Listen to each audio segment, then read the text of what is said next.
tu masanga mining tha pa kan sei chu parallel network kiti ha khat pa chana hi chi pen pa chu tu nai live a bol dan hin pet sang kating ama sa pen in play store chi ven lang chala hi parallel network tin ga hol chan china parallax kiti jo dan parallax network tin hol lang chan chi do tin install bolun lang install a chin ga nga ote to hi chala hi install tan na tun open ga bolutin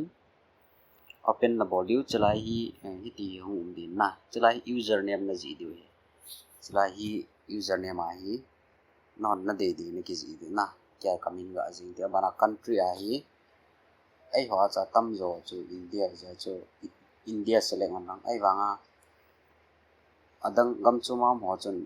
no mum na na ki select di na chala hi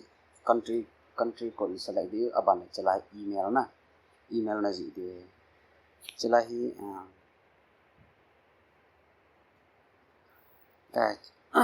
chala email na ji di na email achi ke na chala password na ki sim di password ni abana confirm password na ji ki dio aki bang mama confirm bol na din na tai lai invite code chala invite code na ji dio ta cha invite code hi chala kan bi pa na ji dio na invite code hi la ya 9D3E la ka ji pa na bol dio na na 9D3E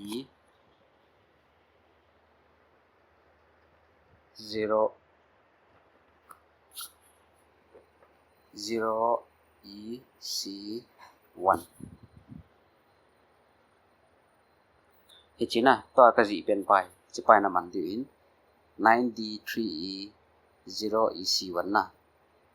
so na ji dio aban le chala chim mark na bol ding ano ya chi create account na click dio na create chai tan na create chai tan to hi pina bol de ham ti le chala chi tap to start ki ti na mo di na alai pen ichi tap to start ki ti na anoi ko click on lang la chan tai na itai tap to start ki ti na anoi chat so click on lang la chan ti hum do di chala mine with h ki ti in amana mine without h ki ti in na mine with h sa kana bol le full reward for the cycle abale straight count and go na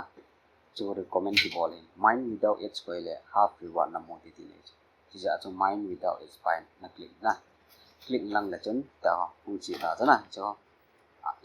alai ve la chen 3 hours 59 minutes aw min chi ko chala ya achunga ko not up time in mo e chi not up time pa he Ichi power 7 days ko continuous kizom thela mining na bol so ting la kon ichela ya 4 hours ka ve mine 4 hours pa hi kisu saw bi the di 4 hours kisu saw bi the di teenage icha hi mining na bol so ting le na bol ki dunga poi mo ki khat chi kam tele chelanga jilang kaya profile te bang he na profile click on lang la chelai email status ki po not verified ki ti so na chelai ton chelai not email hi chelai verify now ki ti na click link chelai na send code na bol lang la chen etai captcha hong de na captcha hong tin chelai hi choi na select di cha chu ho vela chen move one animal to the matching seal hot na chu ho chi va cha ho aki matching na hi to lu di ti cha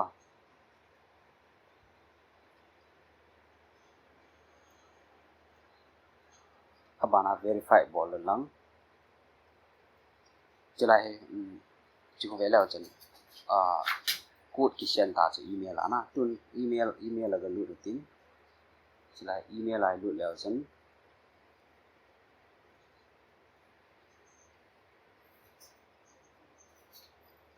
chelai hi email pai si parallel security kiti na verification ko ong in chalai e ji pai na copy diu si copy on lang e jalang ana chi kit diu e chalai na page lang confirm ko na mi diu na so email verify ta na email verify ta aban le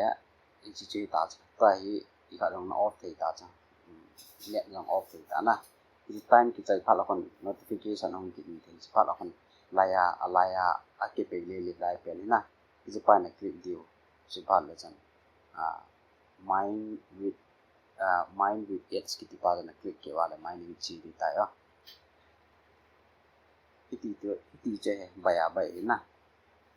no invite ko cho hoya na mu diu ham di le chalang ai le la chan chi na invite ko no na chalai na share ke